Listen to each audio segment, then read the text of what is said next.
Maximize cloud efficiency with Doit, the trusted partner in multi-cloud management for thousands of companies worldwide. Visit doit.com. That's DOIT.com. Do it, your cloud simplified.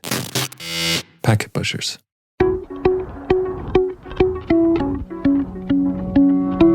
Welcome to the Day 2 Cloud Podcast, you amazing human you. I'm Ned Bellavance, and with me is my co-host Kyler Middleton. On Day 2 Cloud, we take a look behind the scenes to see what happens when cloud stops being polite and starts getting real. Today, we're talking with Eric Chow about what it was like in the nascent days of early cloud. Eric was at AWS back in 2006 in the dinosaur age, and he's here to share his experiences with cloud automation and building the future. Eric is a network architect over at Network to Code. He's a Python aficionado and author and a 20-year industry veteran. He's also a fellow podcaster, and his show, Network Automation Nerds, recently joined the Packet Pushers family. So he's not just a fellow podcaster, Kyler. He's almost like family. So without further ado, let's chat with Eric Chow. Well, Eric, welcome to Day 2 Cloud. We're very excited to have you here and to talk all about your experience at AWS in the truly early days. How early are we talking about in the genesis of AWS? So I was with AWS from 2006 to 2010. So I was very surprised they would hire somebody at the age of like 10. But I'm just kidding. I'm much older than that. You were a prodigy. Yeah, exactly. Right. But so it was 2006 to 2010. So if I remember correctly, it was August of 2006, right? So they launched S3 back in March. So that was what I would consider the first product of AWS suites of products, right? They had Mechanical Turk, but it was kind of like Mechanical Turk doesn't seem like an AWS product, but it's just like they didn't have anywhere else to put it. So they put it under AWS. But essentially, S3 launched 6 months before I joined, and I joined as a network team. So the implication for networking was when S3 took off, that there's a lot of traffic that's syncing between servers, essentially, right? From storage to servers and back and forth. And that put a lot of stress on the networking and so on and so forth. But AWS, I don't think it really took off until EC2 launched the next year. So EC2 launched the year after. And, there's just a bunch of services that's followed and saw that hockey stick growth and Switch rolled 3-4 times in different teams just because we were in that hyper stage growth. So yeah, happy to talk about 2006 to 2010. And after, I was also in the early stage for Microsoft Azure, if anybody's interested in hearing that. But, it's great to be here. Oh, yes. I've heard of this Microsoft Azure. They're a real up-and-comer these days. Yeah, something like small startup over in Redmond and up and coming. Heard something about that. So tell me, what was your first role there? Like, what did they bring you on to do? Were you focused on the WAN, on the LAN, a little combination of both? Nada, none of those. So I was the first network engineer on the TOS team. So the team was called Tier 1 services. So as you might imagine that for Amazon, this was for retail. There was no cloud, right? So AWS was just this other service that they had, a moonshot project, which come into fruition and so on. Nobody knew that it was going to be bigger than retail or arguably as important as retail. So at the time, they were hiring for the retail site, and I was hiring as Tier 1 services. As you can imagine, every time you hit that Amazon page, there's actually multiples and layers of API calls on the back end. So multiples of services. I think it was clearly in the hundreds. I want to say 300 plus API calls in total. Wow. It follows a service-oriented architecture, right? So they have layers of DNS, fleets of proxy, and then on the proxy, it calls services. But for those services, you have different tiers. Like if you're missing the people bought this, also bought this recommendation engine, it's probably not going to impact your purchase decision too much. But if you can't do the search, if you can't do the checkout pipeline, if you can't do the product details, those are what impact sales. So essentially, the Tier 1 services are being defined as the services that will impact your purchase or sales range. So the Tier 1 services team was formed to identify those services for monitoring. And if those services goes down, then, we're in charge of firing up the call and get a call leader. And there's a lot of blog posts on how Amazon deals with outages and, kind of classify their outages. So I won't go into those, but Tier 1 services or the so-called TOS is what I was hired in to do. How long were you in the TOS group before you got tossed over to the AWS side? Oh, I like that. I wasn't in there very long. It's a long story, but I was there for about 6 months. And then I joined network services team. And at the time, it kind of breaks it into product groups.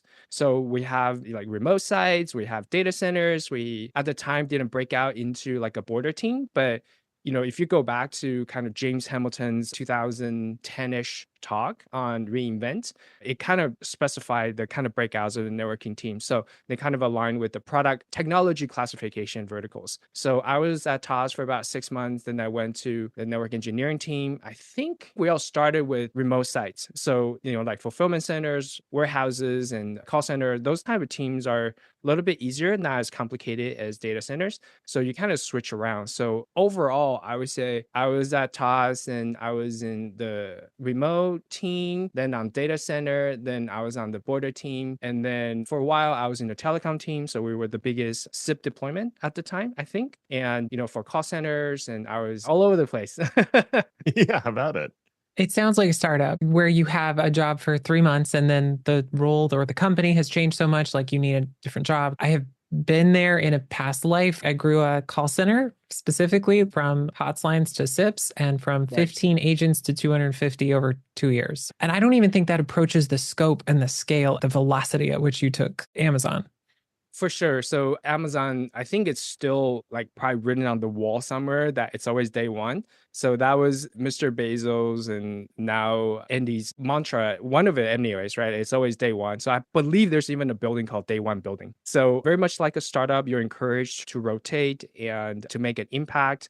Nobody looked down on you for wanting to do something different. We could go into the culture thing or something like that, but very much so. I think the point is you want to be able to make an impact at where you go. You can't run away from stuff where you're running toward something, right? When you switch, telecom is an example. So even at the short duration that I was at telecom, we were able to file 2 patents and eventually morph into a product similar to like the Callfire offering, where it's like if you have a headset and the internet connection, you could be an agent everywhere. So Was there a culture of work from home at AWS at that point, or was this like you're all in a room and it's like hot and sweaty? Like that's in my head, startups, so like you're all packed in a room together. Maybe this is just from watching that HBO show.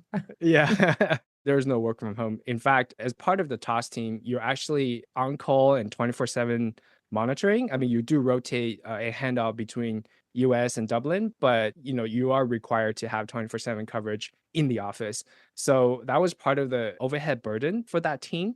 Yeah, there was no culture of working from home. Wow. Are there any like stories you can share from your time on one of these groups to kind of give us an idea of the scale of the projects that you were working on? I talked about this a little bit in the full stack journey back at Packet Pushers with Scott. I think at the time we were all just very busy chasing, fulfilling the growth. So I don't know if I could give like a proper scope of the problem that I'm working on. What I would say is for a very short time, I was in a biz dev role. And that was switching from launching CloudFront and being one of the first teams that launched CloudFront.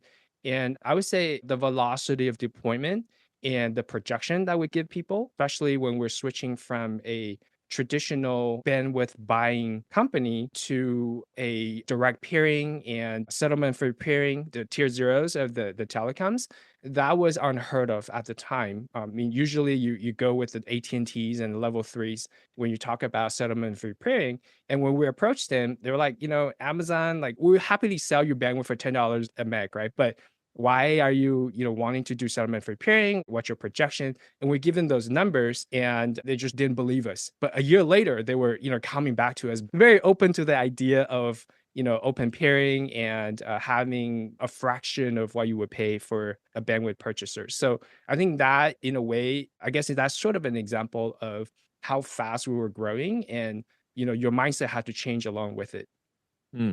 How would you describe your day-to-day sort of interaction and tooling? Because I'm assuming you weren't walking into the data centers, rocking up with a crash cart and hooking in the console cable. You were probably doing some sort of automation at the very least. So what did that tool set look like?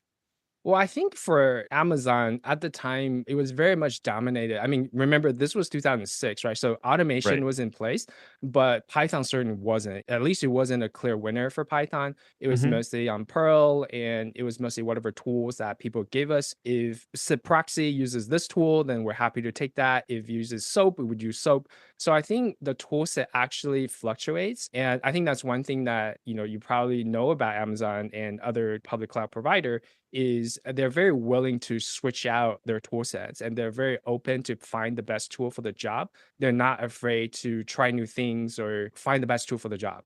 I'm assuming eventually you did find some tools that were better than others. Were those like primarily you were writing in programming languages like Python to interact with the network gear? Essentially, for me personally, Perl never fitted how my brain worked. Every time I pick up Perl, it's always like I'm starting from 0 to 1 over and over and over again. So I'm a perpetual beginner in Perl. Hmm. So for me, because the tool was mostly in Perl and whatever tool set, so I was mainly a consumer. I did a little bit of shell scripting, little set and awk to help me get the job done to grab the output for log analysis. However, it wasn't until I got to Microsoft, which was right after Amazon, that I started to really come into my own on the automation game. And luckily, because it was Microsoft, right? So you would naturally assume that they use C sharp, and they have the inventor of C sharp and C and all that Mhm. stuff, right? So naturally you would imagine the tool chain is with that. But it was so early in the days, and they were so busy trying to grow. It wasn't even Azure, it was more Bing and autopilots and all of that teams. They were tolerant enough for me to develop that Python chops. And back then there was a little bit of Python tie-in, Iron Python, which was a fork, or Visual Studio Tools. So those are the tie-ins where it's okay, like people might give you a little bit of a dirty look if you use Python, but it was acceptable. And I think my tooling and my experience in coding language or automation really came into place after AWS when I was at Microsoft. Interesting, because I look at the front end of AWS and it's all meant to be API interaction and That's right. programmatic interaction if you can. You were on the back end, and I imagine it to be the same way. I guess that early on in the process, it didn't start out that way. They hadn't standardized on all these different back end APIs. In Amazon, as you rightfully pointed out, like they were very much service oriented. And it goes back to, I believe it was a manifesto. This was covered in the Everything Store on that book, where Mr. Werner Vogel, who was the CTO and still CTO today, came in and had the vision to say, everything we're going to do, we're going to be service oriented. There's no backdoor to the database. Every service talking to other services needs to go through an API call. And after you do that to 2006, it makes it really easy to open it up as a service to other teams as well. I don't know if they had that idea of AWS in the beginning, but that really made the difference on that mandate of being service oriented architecture and do that. So I think the mindset is what enabled AWS to be what they are today. And in the early days, it wasn't a particular language, or it wasn't a particular syntax or a format. They didn't enforce everybody to use JSON or otherwise, but it was the service architecture, and all the dev needs to be on call. So they were very much DevOps oriented, even before DevOps was a term. I've read that sort of API driven interface was even extended to people. Was it extended to people in the time that you were there? Sort of, you were encouraged to individually establish an API of how to talk to you, and you're available at this time, and here's the SLA and stuff like that. Oh my God. Well, I don't know if it extended to me, but that sounds very interesting. Sounds like something Amazon would do, right? You were at Amazon till 2010, and then you jumped over to Microsoft and working on almost pre-Azure, because I think the Azure like naming that was 2011 or 12. I feel like that coincided with the release of Server 2012. Yeah, so I think Azure at the time, they may have changed the code name like Red Dog to Azure back then. Mhm. So it was a team, but it wasn't the team that we know of today that dominates all of infrastructure and dominates the headline and, having a growth engine. So when I joined Microsoft, it was a very different time. So Microsoft, people think of it as one company, but it's really not, right? It's really like 8 different companies that kind of coexist within the umbrella of Microsoft. There's, Windows, Office, Xbox, and several other teams that were on track for $1 billion run rate for revenue. So at the time, all the networking teams were kind of aligned with different business groups. So the Windows team had their own racks, and the Bing had their own racks, server team had their own rack, and Xbox team, and so on and so forth. So the reason I brought that up is when I joined Microsoft, it was a coherent group called the Global Networking Service. And within that, we have networking teams that aligns with different groups. And they kind of follow the personality of different groups. So the Windows team is a little more conservative, the Office team is a little more conservative, Xbox team is a little more progressive. And so the team I was with Bing. And at the time, Bing, it was led by Qi Lu. He came from Yahoo and he had the vision of we need to automate everything. And because Bing was working on such a low margin for search that they needed to automate and to, actually make it work. So the networking team was taken after Autopilot, which was the infrastructure automation layer for Bing. And later on, when Azure grew into a mold of what they are today, they actually absorb all the teams into one. So all the Microsoft infrastructure now consolidates under Azure. And within Azure, the network automation team was actually Autopilot from Bing. So that's a little bit of contextual background, and these are all public information. They disclose it at several locations, and they even name after the term Autopilot. So that was kind of the context I was in, and I was lucky enough to be able to work on the early days of network automation over at Azure, or Autopilot in particular. That whatever larger team they were under. When you say Autopilot, I actually think of a Windows product. Oh, okay. There's a Windows Autopilot that allows you to automatically enroll your Windows system using your Microsoft or work account. Okay. So like they can just ship the laptop to you with nothing on it. And then Mm-hmm. Autopilot can, once you put in your credentials, it connects to the corporation or whatever and pulls down all the apps you're supposed to have, joins you to the domain and Azure Active Directory and all that kind of stuff. When you say Autopilot, that's what I'm thinking. But this is clearly something very different. The term collides quite a bit, for autopilots or whatnot, and now that they have these like Copilot this, Copilot that makes it even more confusing for sure. Sometimes I have to correct myself and thinking, okay, autopilot, Copilot. But yeah, totally. Like these are, just different teams. And the autopilot feature sounds very interesting to me. So when you say Autopilot, was it a group? Was it like a grouping of technologies inside that group? Was it actually a service that people like logged into or interacted with? Like what was composed of that? It's actually a team that handles all the automation. Right now, obviously, Azure took over is the infrastructure layer for all of Microsoft services. But back then, this was, I think they're called GNS, Global Networking Services, right? But they're within a larger group that does data centers, servers, and networking. Autopilot is a team that belongs to Bing that's in charge of infrastructure automation.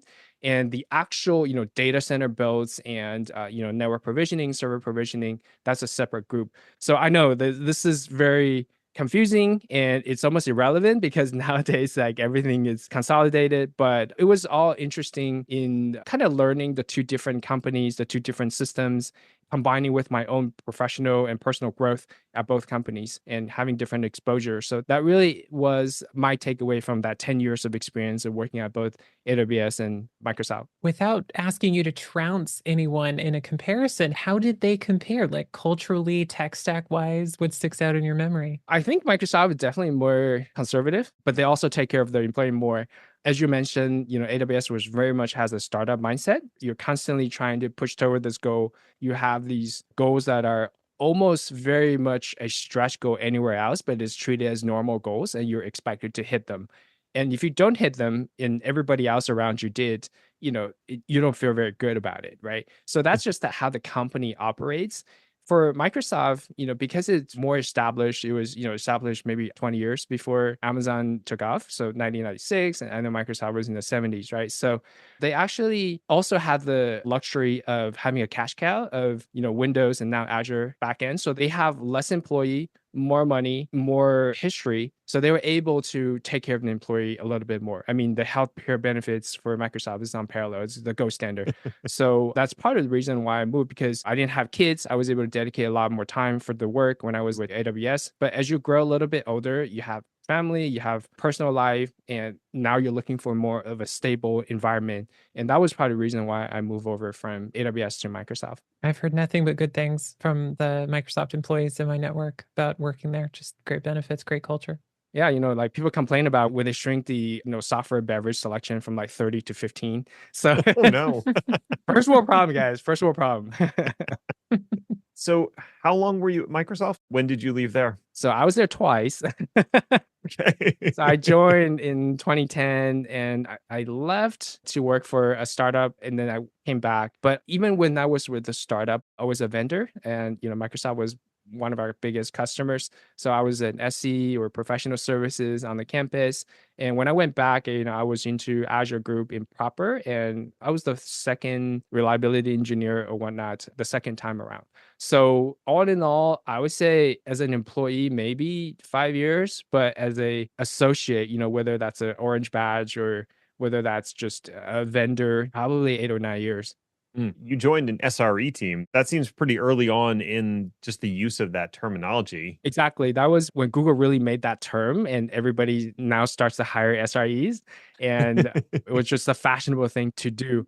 But I didn't stay in that role for very long because that was the time when I want to say Azure kind of absorbed other teams and become the de facto hardware team for all of Microsoft orgs. And with that change, there was a lot of reorg and we were a small team and we were being plugged multiple times. I think in 1 year I had 4 or 5 different managers, so it wasn't very stable. And for me, I looked at the environment and decided to just go back to that startup in between the times. So Wait for things to settle down a little bit. exactly. And I just never went back, even though Microsoft is great and I still have a lot of friends over there, but it just never happened. So you started at Amazon right when AWS was taking off, and then you started at Microsoft right when Azure was taking off, and then you joined an SRE team. Do you know the lottery numbers or something? Do you want to share maybe what's next? I don't want to jump the shark on Ned's questions here, but what are you seeing develop today? Because you seem like you're very good at gazing into the crystal ball here. No, these were all, I don't want to say lucky or unlucky because if I know the lottery number, I'm probably one of those guys who bought the lottery ticket but threw it away.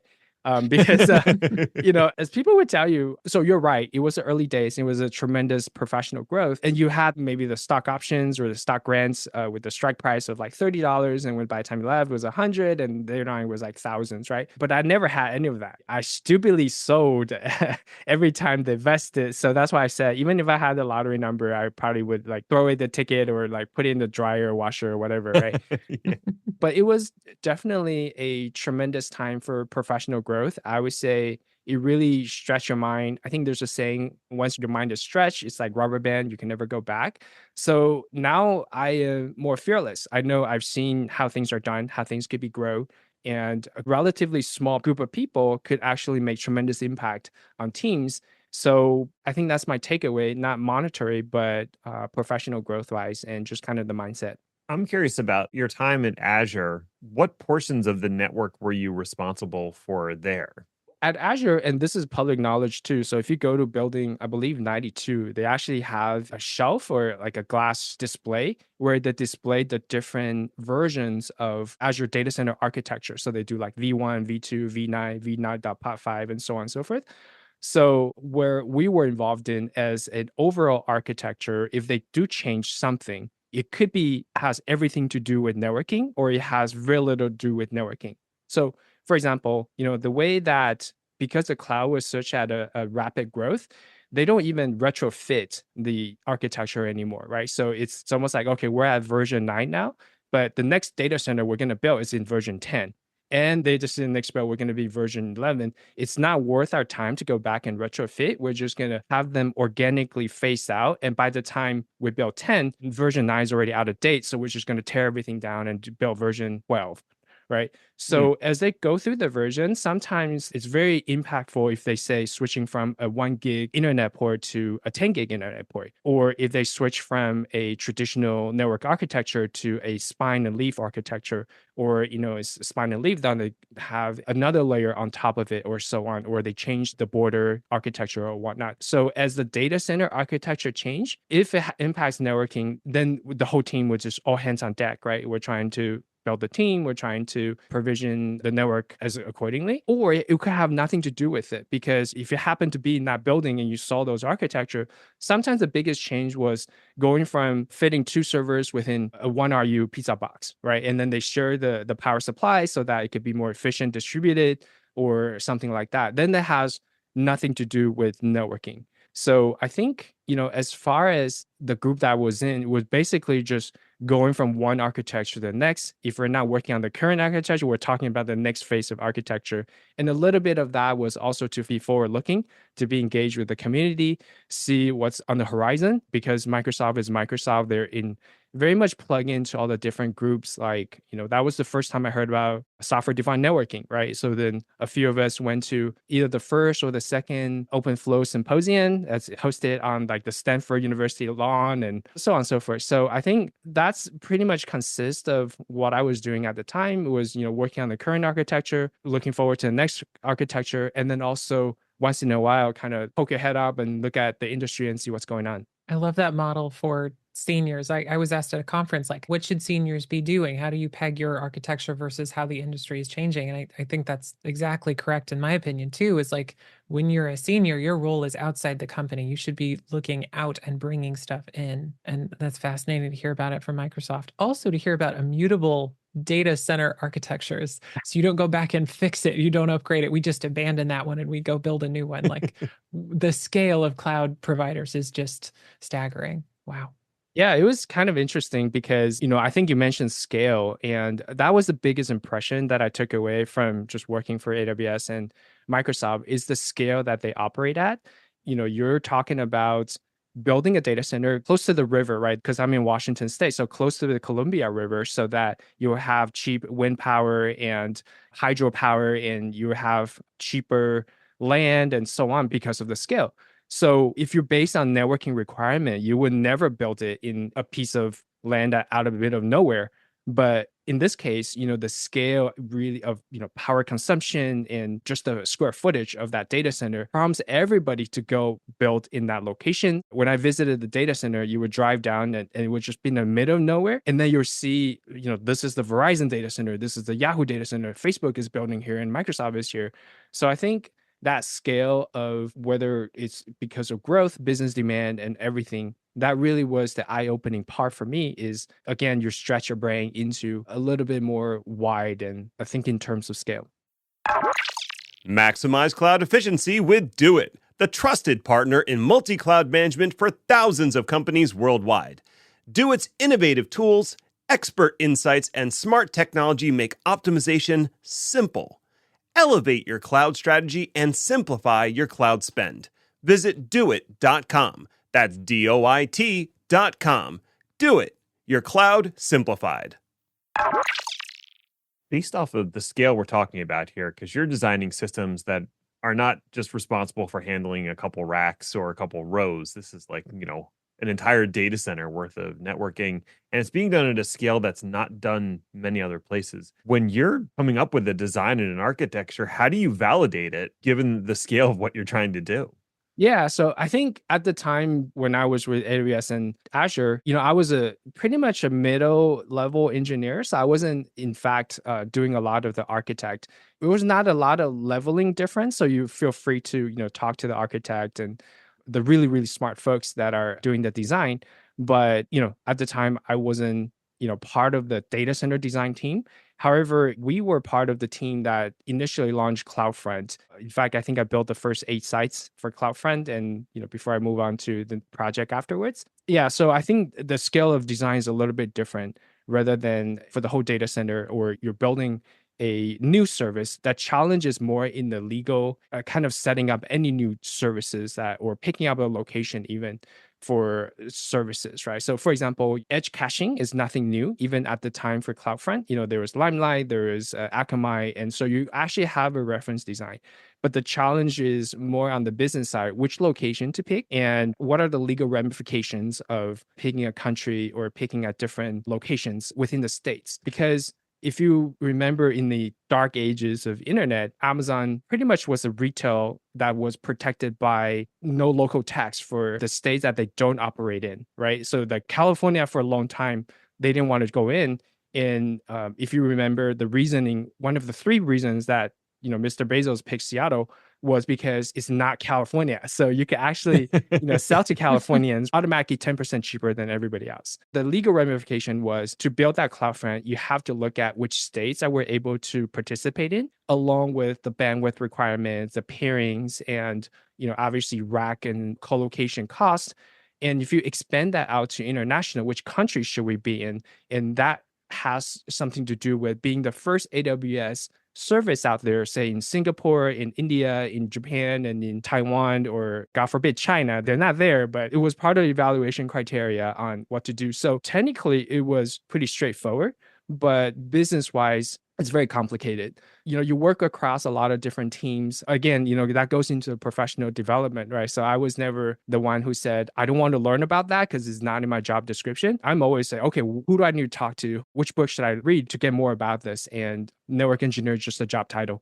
I want to shift a little bit into what you're doing today.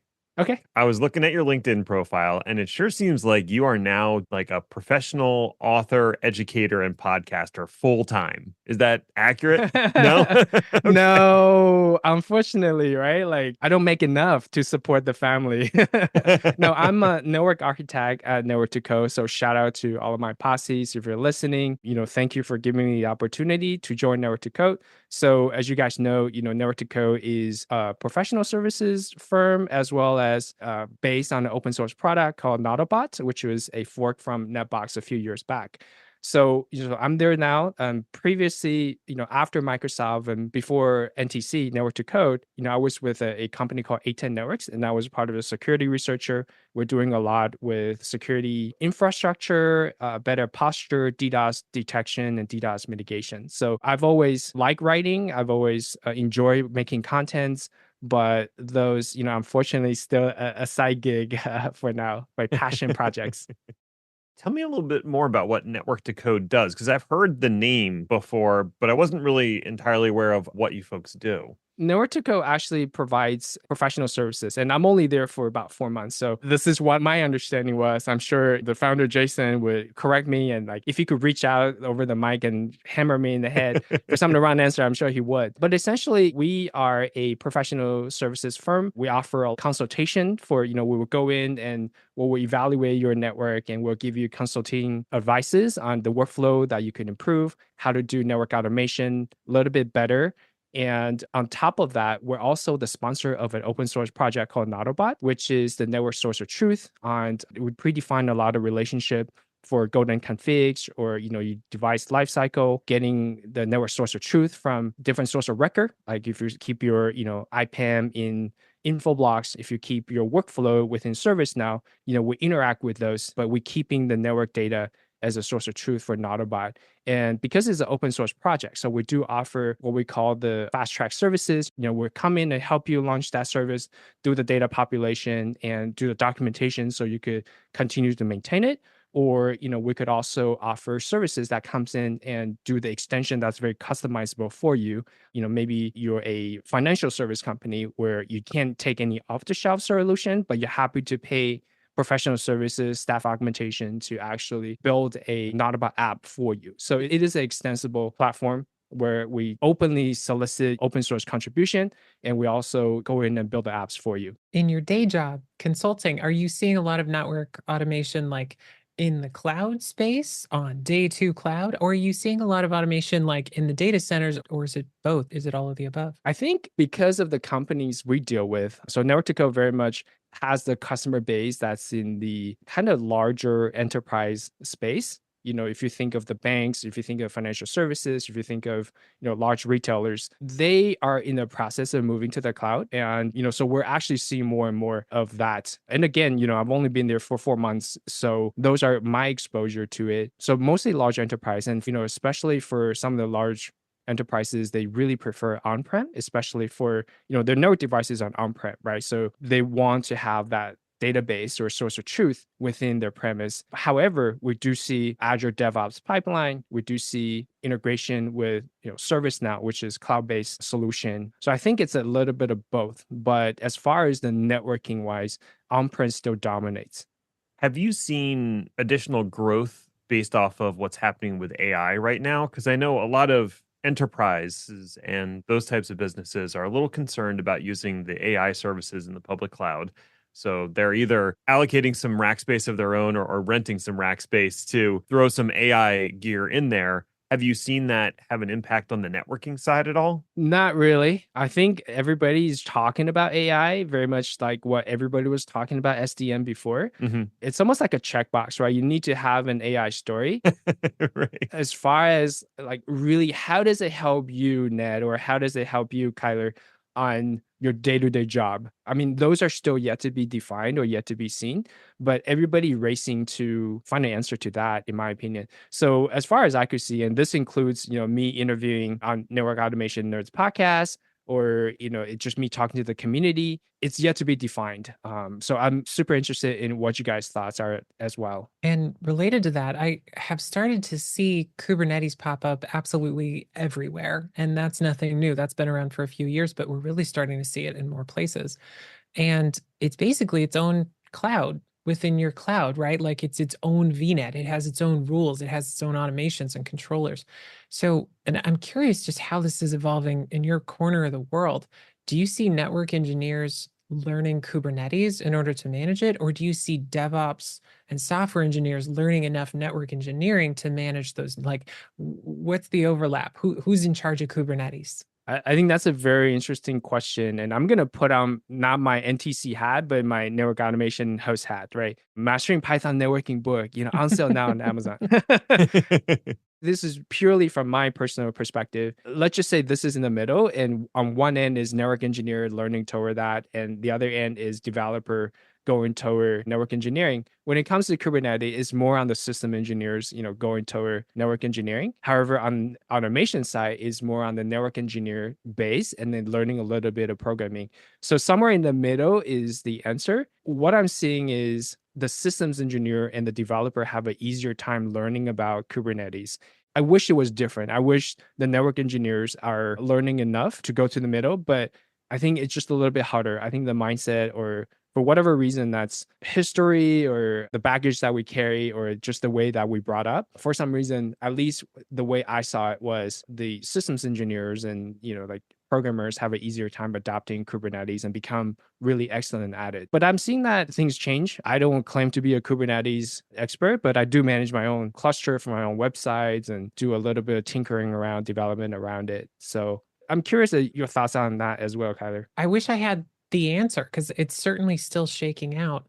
I think that it's falling squarely on the shoulders of DevOps, of the teams that have always bridged systems engineering and network engineering. And I worry that that is potentially the worst of all worlds, because then we don't get this sort of cool automations and smart architectures from the systems engineering side, and we don't have the sort of resiliency that network engineers always build in. We're getting the cool automations, but maybe not all the other stuff. I don't know. I don't know the answer there. Ned, what's the answer? Who should be in charge of Kubernetes? Yes, Ned, please tell us. Me, of course. I should be in charge of it all. Always. I draw a bit of an analogy to what happened with VMware and how that introduced software-defined networking into the data center through the system administrators, because VMware very much rolled in as its own thing. It was something that, I as a sysadmin was super pumped about, because now these metal boxes that could only run like one application before can now run 20 applications. This is awesome. But I also need to figure out how the networking works for it. And actually, had to learn a fair amount of networking to understand how the virtual machine worked, understand how the virtual switch would interact with the physical switching environment, and how VLANs and tagging and all that kind of stuff worked. I think I'm seeing a similar sort of thing happen for anybody who lived through the VMware thing and is now living through the Kubernetes thing. It's like, okay, I already understand enough about networking to be dangerous. And now Kubernetes takes an approach that's somewhat similar in the sense that it encapsulates traffic and it creates its own internal networks and does weird NAT things sometimes, depending on which CNI you've chosen to go with. So I have language and ways to express it. What I get tripped up on is the way that you express your intent. And I'm not always comfortable with Linux at the command line. I came from a Windows background and I still struggle with that sometimes. YAML, my brain does not like YAML at all. I have trouble with the syntax of that. And when something goes wrong on a Kubernetes cluster, the troubleshooting process to me feels very opaque. It's very hard for me to troubleshoot. Whereas I knew back in the day how to troubleshoot what's going on a switch or what's going on in my virtual network in VMware. So it's like the tooling is built for developers, and like sysadmins and network admins are just getting dragged along for the ride. I think that's exactly it. Like this was built by developers, right? So essentially, going back to James Hamilton's reInvent talk multiple times, he kept on saying the network is in my way.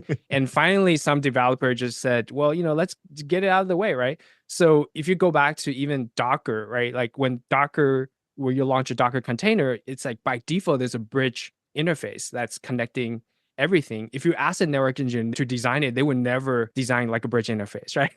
Like just having They'd be horrified. Yeah, VE that's connecting to back, but it works, right? It's good enough. So I think that's part of the lesson here. Like if network engineers or system admins do not learn enough to be at the table, people's going to make a decision without you. And they're going to make a good enough decision that works for them, but may not work the best for, your physical network infrastructure, your virtual network infrastructure.